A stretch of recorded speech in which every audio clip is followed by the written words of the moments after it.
Selamat berjumpa kembali dengan saya, Ibu Dewi Daningsih, untuk mata kuliah pengantar akuntansi.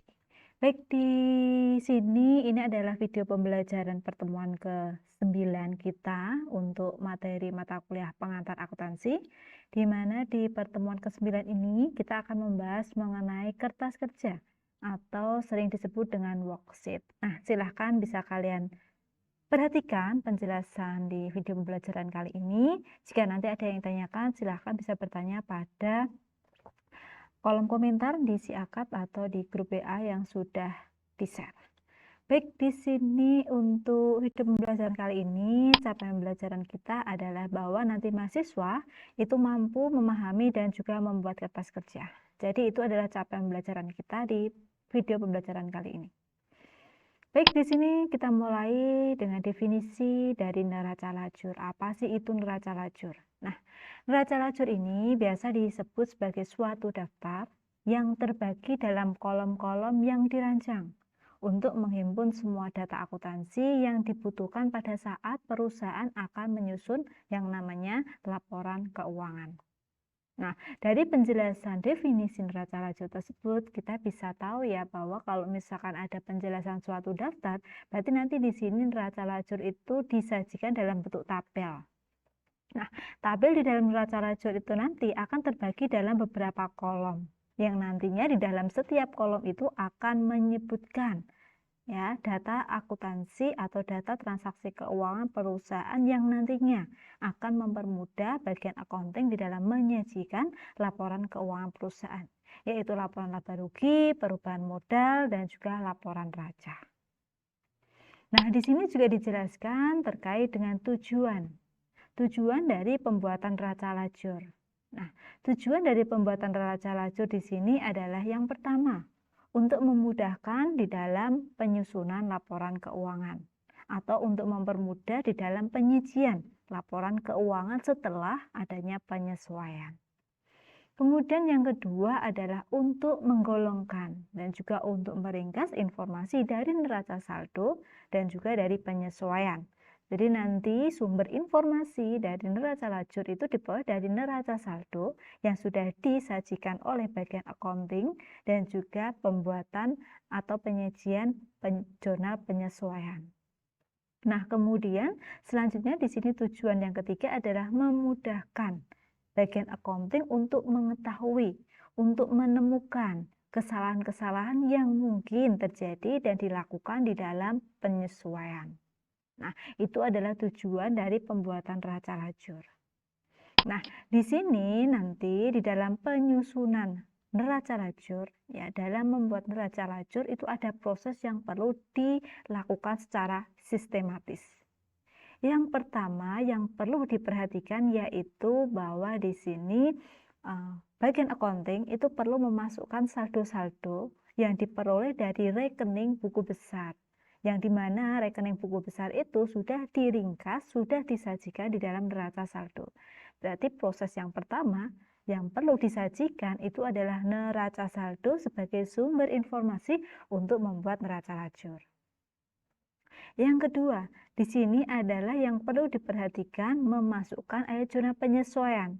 Berarti setelah bagian accounting itu meringkas akun dan juga saldo dari neraca saldo, dari buku besar ke dalam penyajian neraca saldo, berikutnya melakukan penyesuaian terhadap akun-akun yang memang saldonya itu belum mencerminkan nilai yang sesungguhnya. Sehingga perlu dibuatkan yang namanya jurnal penyesuaian. Nah, itu urutan yang nomor 2. Setelah menyajikan neraca saldo, kemudian menyajikan untuk pembuatan zona penyesuaian. Kemudian berikutnya di sini adalah nanti yang perlu dilakukan proses yang ketiga yaitu mengisi. Mengisi apa? Mengisi kolom-kolom neraca saldo setelah disesuaikan. Berarti nanti di sini langkah yang ketiga itu dari neraca saldo yang sudah disajikan dan zona penyesuaiannya sudah dibuat, nanti perlu adanya penyesuaian dari kedua penyajian laporan tersebut untuk mengetahui nilai akun yang dimana saldonya itu sudah berubah karena adanya penyesuaian. Kemudian yang keempat di sini adalah untuk memindahkan Dari kolom neraca saldo setelah disesuaikan di poin ketiga, di prosedur nomor ketiga ini, untuk nanti selanjutnya saldo-saldo akun akan dipindahkan ke dalam kolom penyajian laporan laba rugi, perubahan modal, dan juga neraca. Nah, itu adalah proses untuk menyusun atau membuat neraca lajur. Jadi sudah ada urutannya dari nomor 1 yaitu neraca saldo, nomor 2 ada penyesuaian, kemudian melakukan penyesuaian dari neraca saldo setelah disesuaikan, kemudian yang keempat baru dimasukkan ke dalam kolom laporan keuangan. Oke, selanjutnya di sini akan dijelaskan untuk sumber. Ya, tadi sudah disebutkan di awal bahwa sumber untuk menyusun atau membuat kertas kerja itu ada dua. Yang pertama, bagian accounting itu harus memiliki yang namanya neraca saldo. Ya, jadi ini neraca saldo. Jadi saat membuat neraca lajur itu harus ada neraca saldo terlebih dahulu.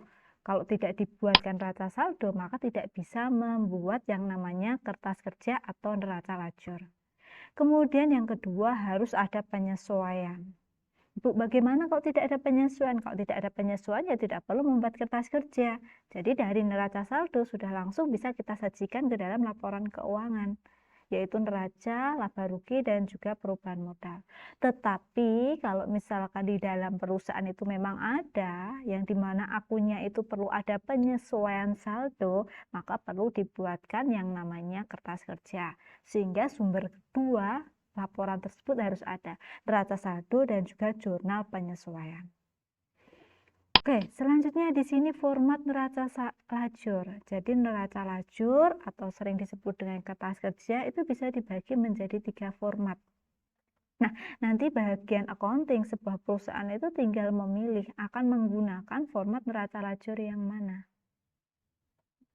Nah, di sini yang pertama ada yang dimana bentuk neraca lajurnya itu 8 kolom. Yang dimulai dengan penamaan dulu, judul nama perusahaannya, kemudian laporannya itu yang dibuat adalah neraca lajur dan juga periode akuntansinya. Bisa per bulan, bisa per 6 bulan sekali, bisa 1 tahun sekali. Ya, periode ini harus disajikan. Periode ini harus ditulis di dalam setiap laporan yang disusun di dalam perusahaan.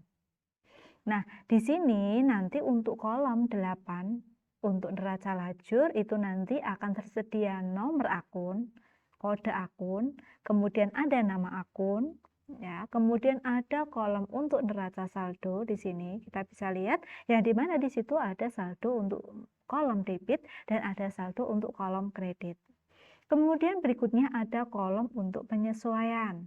Nah, di sini juga ada kolom saldo untuk debit dan ada saldo kolom untuk kredit. Kemudian di sampingnya nanti ada yang namanya laporan rugi laba, yang dimana di situ juga ada kolom debit dan juga ada kolom kredit.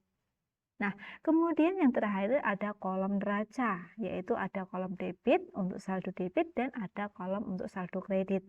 Sehingga di sini disebut 8 kolom itu adalah neraca saldo itu ada 2. Ya, ada 2 debit dan kredit, kemudian penyesuaian ada 2 kolom debit dan kredit, laporan laba rugi ada kolom debit dan kredit, dan kolom neraca ada debit dan kredit, sehingga jumlahnya ada 8 kolom. Nah, itu kalau misalkan pakai 8 kolom. Ada juga yang kedua yang bentuknya itu 10 kolom. Nah, 10 kolom ini nanti akan ada tambahan yang namanya kolom neraca saldo setelah disesuaikan sebelum laporan laba rugi. Jadi di antara penyesuaian dan juga kolom laba rugi nanti ada kolom yang namanya neraca saldo setelah disesuaikan, yang dimana kolom NSSD ini, neraca saldo setelah disesuaikan ini diperoleh informasinya dari neraca saldo dan juga dari kolom penyesuaian. Nah, sehingga di sini disebut 10 kolom, karena ada kolom debit dan kredit di masing-masing kolom yang menyebutkan neraca saldo, penyesuaian, neraca saldo setelah disesuaikan, laporan laba rugi, dan juga neraca. Nah, ini yang sering digunakan oleh beberapa perusahaan, baik itu jasa, dagang, maupun manufaktur. Ya, mereka menggunakan yang bentuk 10 kolom. Nah, ada lagi yang lebih komplit, yaitu yang bentuknya itu adalah 12 kolom. Nah, ini lebih komplit ya. Jadi ini bisa juga diterapkan. Nah, di sini nanti menjadi 12 kolom itu karena ada kolom untuk laporan perubahan modal, yaitu di antara laporan laba rugi dan juga laporan neraca di situ akan disisipi, yaitu laporan untuk kolom perubahan modal yang dimana di situ ada kolom debit dan juga ada kolom kreditnya. Ya, jadi di sini ada kolom debit dan kredit.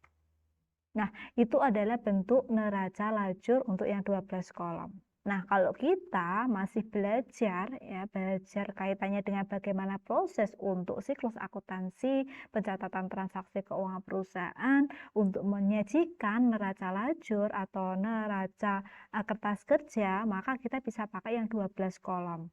Nah, nanti kalau kita sudah jelas ya, kita sudah paham, maka kita bisa beralih pakai yang 10 kolom, tidak masalah. Nah, itu adalah bentuk-bentuk dari neraca lajur. Nah, di sini nanti saya akan implementasikan. Saya akan memberikan contoh kepada kalian untuk yang bentuk neraca lajur 12 kolom. Sehingga nanti kalau ada pengurangan dari 12 kolom menjadi 10 kolom, kalian tidak bingung. Karena sudah dijelaskan 12 kolom. Oke, sekarang kita lihat, kita akan contohkan di sini di dalam video pembelajaran kali ini bagaimana nanti menyusun yang namanya kertas kerja. Jadi nanti kalian bisa mempersiapkan kolomnya terlebih dahulu. Ya, jadi kalian mau pakai yang 8, 10 atau 12 itu harus disajikan dulu. Dibuat dulu tabelnya. Nah, di sini nanti saya contohkan untuk yang 12 kolom. Oke, di sini kita bisa lihat langkah yang pertama, yaitu yang perlu dipersiapkan untuk membuat yang namanya kertas kerja atau neraca lajur itu adalah yang pertama, yaitu neraca saldo, dan yang kedua itu nanti ada jurnal penyesuaian. Jadi ini yang pertama. Ya, jadi neraca saldo ini harus ada. Karena sebelum kita itu membuat yang namanya jurnal penyesuaian, ya, sebelum membuat jurnal penyesuaian itu kita membuat neraca saldo, yang dimana neraca saldo ini adalah ringkasan dari buku besar, akun dan juga saldo yang sudah dicatat di dalam buku besar. Nah, sehingga peringkasannya nanti disajikan dalam neraca saldo. Nah, ini sudah disampaikan di pertemuan ke-6. Nah, di sini neraca saldo saya peroleh dari informasi contoh dari PPT atau video pembelajaran di pertemuan ke-6 yang lalu. Nah, ini adalah neraca saldo dan juga saldonya. Kemudian berikutnya, yang kedua adalah yang perlu dipersiapkan adalah zona penyesuaian. Nah, jadi dua ya, neraca saldo dan juga zona penyesuaian. Nah, di sini adalah zona-zona penyesuaian dari beberapa akun yang dimana saldonya itu perlu dilakukan penyesuaian. Nah, dari dua sumber ini nanti baru kita bisa membuat yang namanya kertas kerja. Yang dimana tujuannya itu adalah mempermudah. Mempermudah apa? Mempermudah bagian accounting di dalam menyajikan laporan keuangan, mempermudah bagian accounting untuk mengetahui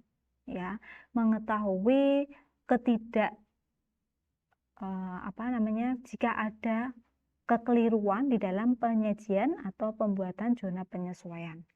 Nah, itu adalah tujuan dari neraca lajur tadi. Nah, sekarang di sini kita bisa lihat ya, yang pertama kalian harus mempersiapkan neraca saldo. Ya, neraca saldo ini langsung kita masukkan ke dalam neraca lajur atau kertas kerja. Nah, jadi di sini saya pakai yang 12 kolom. Nah, kode akun disesuaikan dengan kode akun yang ada di dalam neraca saldo dan juga akun-akunnya kita masukkan semua di dalam neraca lajur. Nah, kemudian saldo debit kreditnya juga disesuaikan. Jadi saldo debit kreditnya juga disesuaikan dengan neraca saldo. Yang di debit ditaruh di debit, yang di kredit ditaruh di kredit. Jadi kita tinggal memindah saja. Kemudian ditambahkan yaitu dengan saldonya. Saldo akhirnya juga harus sama, yaitu sama-sama dengan laporan di neraca saldonya. Jadi tidak boleh berbeda. Karena kita tinggal memindahkan saja. Nah, itu langkah pertama atau prosedur pertama. Nah, kemudian langkah yang kedua adalah kita perlu adanya sumber dari zona penyesuaian. Nah, zona penyesuaiannya berikutnya kita masukkan. Nah, ini adalah informasi dari zona penyesuaian. Sekarang kita masukkan ke dalam neraca lajurnya. Nah, tadi neraca saldo sudah dimasukkan, sekarang zona penyesuaian kita masukkan.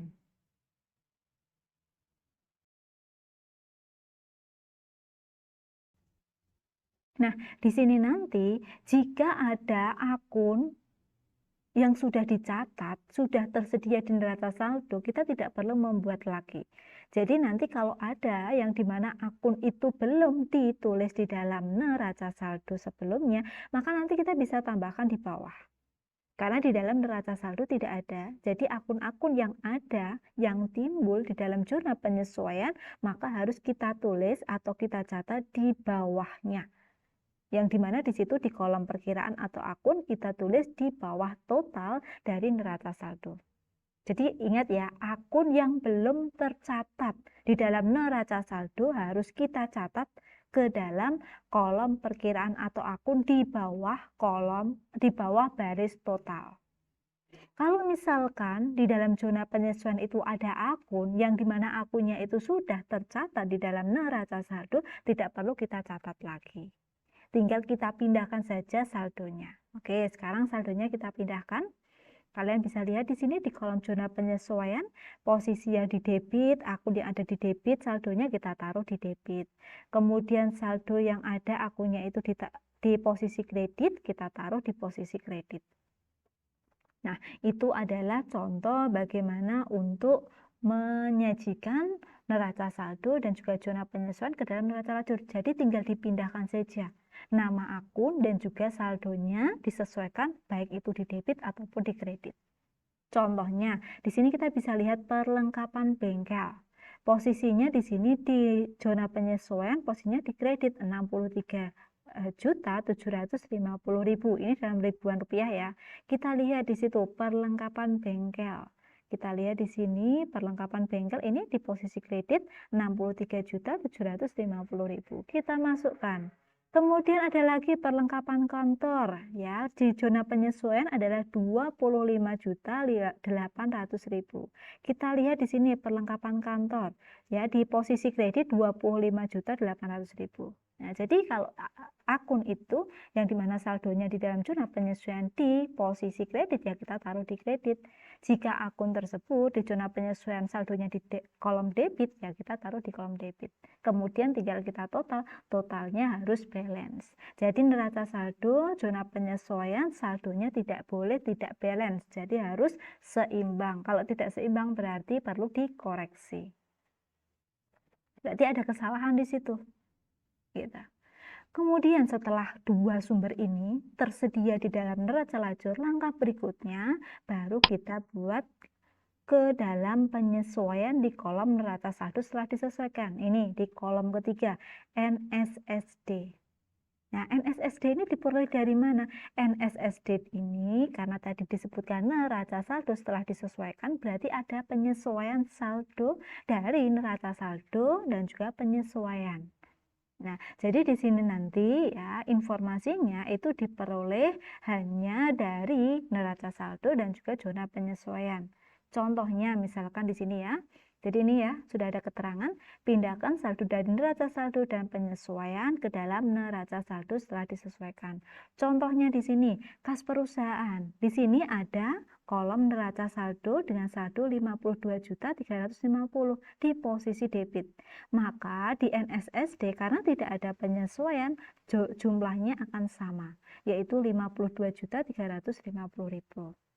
Kemudian surat berharga di sini juga ada di posisi debit 10 juta dan tidak ada penyesuaian, maka nilainya masih sama dipindahkan ke NSSD sebesar 10 juta di debit.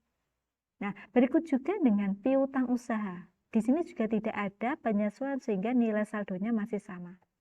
Nah, beda lagi nanti di sini di perlengkapan bengkel. Kita lihat di perlengkapan bengkel, neraca saldonya itu di debit 96.150.000. Nah, di penyesuaian di sini ada nilai di kredit 63.750.000.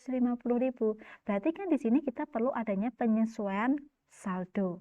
Ya, yang dimana di neraca saldo itu di debit dan di penyesuaian itu di kredit. Berarti kita harus mencari selisihnya. Nah, selisihnya ternyata lebih besar di posisi debit. yaitu sehingga selisihnya kita taruh di posisi debit. Nah, itu adalah contoh untuk melakukan penyesuaian neraca saldo.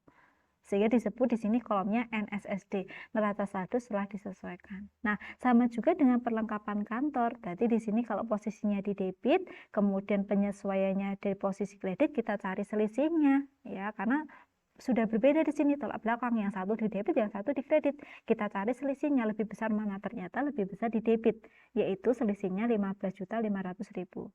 Berikut pula dengan asuransi dibayar di muka. Nah, kalau misalkan di sini peralatan, ya, kemudian gedung, ini tidak ada penyesuaian, ya berarti saldonya akan tetap sama, yaitu di posisi debit di neraca saldonya. Kemudian utang, modal, dan pendapatan jasa bengkel di sini di neraca saldo di posisi kredit. Dan tidak ada penyesuaian, maka kita taruh di posisi kredit. Jadi kalau tidak ada yang perlu disesuaikan, ya berarti saldo utama di neraca saldo tinggal dipindah saja di NSSD. Sejumlah saldo yang tertera di dalam neraca saldo dan posisinya entah itu di debit atau kredit. Nah, kemudian di sini kita bisa lihat pendapatan sewa. Di sini adalah di kredit 36 juta dan kemudian penyesuaiannya ada 6 juta di posisi debit. Kita cari selisihnya. Ternyata selisihnya itu lebih besar di kredit, ya, 30 juta saldonya itu kita taruh di kredit karena lebih besar kredit. Nah, kalau sama-sama debit, ya kita tambahkan contohnya misalkan beban. Di sini ada beban kantor, ada beban gaji, beban umum, dan lainnya. Yang dimana di situ neraca saldonya itu posisinya di debit, penyesuaiannya posisinya juga di debit, maka kita tambah. Karena sama-sama posisi saldonya di debit. Ya, kalau sama-sama posisi saldonya di kredit, ya kita tambah. Yang kita bedakan itu saat yang satunya itu di debit, ya di neraca saldo, dan di penyesuaiannya itu di kredit, maka kita cari selisihnya. Nah, itu adalah contoh untuk memindahkan saldo neraca saldo dan juga zona penyesuaian ke dalam NSSD. Nah, ini sampai bawah semuanya harus dilakukan penyesuaian untuk neraca saldonya. Nah, kemudian yang terakhir kita harus menentukan totalnya. Total debit dan kredit neraca saldo setelah disesuaikan itu harus balance, atau di kolom NSSD itu harus seimbang. Berarti kalau tidak seimbang, kalian harus mengkoreksi penyesuaian kalian atau bisa mengkoreksi neraca saldonya. Karena bisa saja yang salah itu di neraca saldo ataupun bisa saja kesalahan itu di penyesuaian. Nah, itu untuk langkah yang ketiga. Jadi setelah neraca saldo, penyesuaian sudah dimasukkan saldonya, kemudian neraca saldo sudah dimasukkan, sekarang kita masuk ke kolom keempat, yaitu kolom laba rugi. Nah, di kolom laba rugi nanti sumber kita adalah dari NSSD. Kalian tidak perlu memperhatikan kolom neraca saldo dan penyesuaian. Sekarang kita hanya fokus di kolom NSSD. Nah, di kolom NSSD sekarang kita masukkan saldonya ke dalam kolom laba rugi. Ingat, di dalam kolom laba rugi untuk menyajikan laporan laba rugi itu kita hanya butuh akun pendapatan dan beban saja. Berarti selain akun pendapatan dan beban, saldonya tidak boleh dimasukkan ke kolom laba rugi. Contohnya di sini kita bisa melihat di sini ada pendapatan. Berarti pendapatan yang kita ambil saldonya dari neraca saldo setelah disesuaikan di sini di kolom kredit, kita masukkan di kolom laba rugi di posisi kredit. Kemudian ada pendapatan sewa. Posisi neraca saldo setelah disesuaikan di sini adalah 30 juta di kredit, kita masukkan di laporan laba rugi, di kolomnya adalah 30 juta di kredit. Kemudian ada pendapatan bunga, yang dimana saldonya di NSSD itu adalah 500.000 di kredit, kita taruh di kolom laba rugi 500.000. Nah, kemudian untuk beban-beban, semuanya itu ada di posisi debit, ya, untuk NSSD, untuk semua jenis beban, maka nanti kita masukkan ke kolom laba rugi sejumlah beban masing-masing saldonya di posisi debit. Karena kita hanya butuh akun pendapatan dan beban saja. Berarti selain pendapatan dan akun beban, kita tidak boleh memasukkan saldonya ke dalam laporan laba rugi atau kolom laba rugi.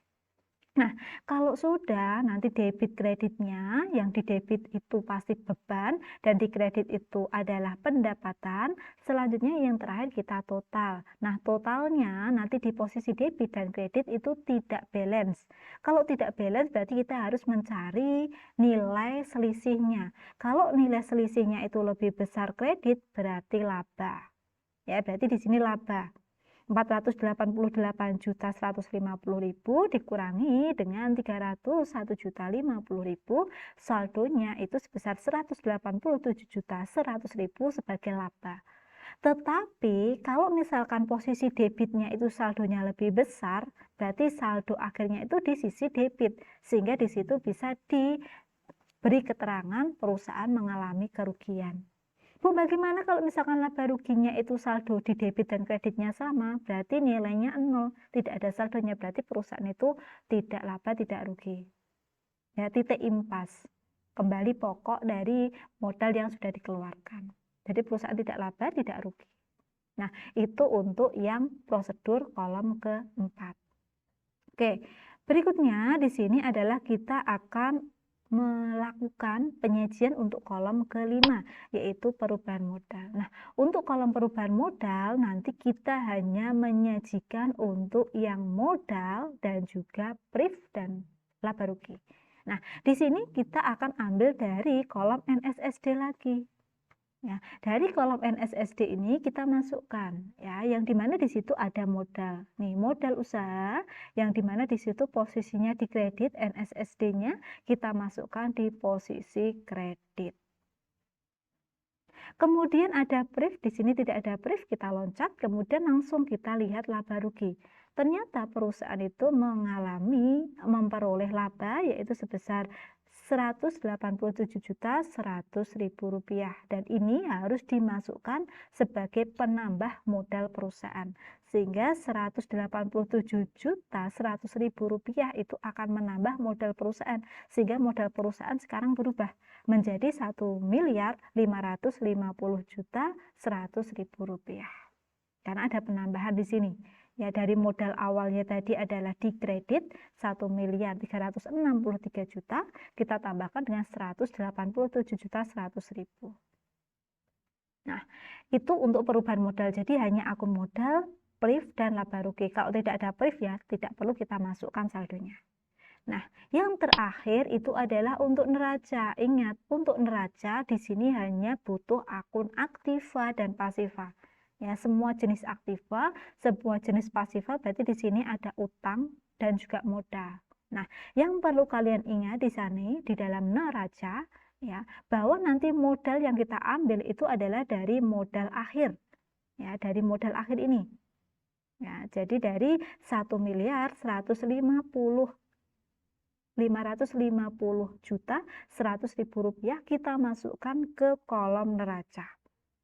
Nah, yang lainnya di sini ini adalah akun-akun untuk aktiva, semua jenis aktiva, dan di sini untuk semua jenis pasiva seperti utang. Nah, tinggal dimasukkan. Nah, sumbernya dari mana? Sumbernya dari NSSD. Ya, sumbernya dari NSSD. Nah, kalau sudah nanti di sini kita total. Nah, totalnya itu harus balance. Ingat, neraca saldo, zona penyesuaian, neraca saldo setelah disesuaikan, yang dimana di situ ada nama neraca, itu harus balance. Jadi kalau neraca itu tidak balance, berarti perlu dikoreksi, berarti ada kesalahan.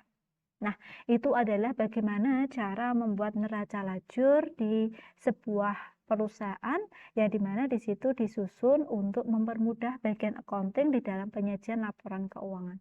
Jadi dengan adanya neraca lajur di sini, perusahaan sudah mengetahui laporan keuangannya, laba ruginya, perubahan modalnya, dan juga neracanya. Gitu.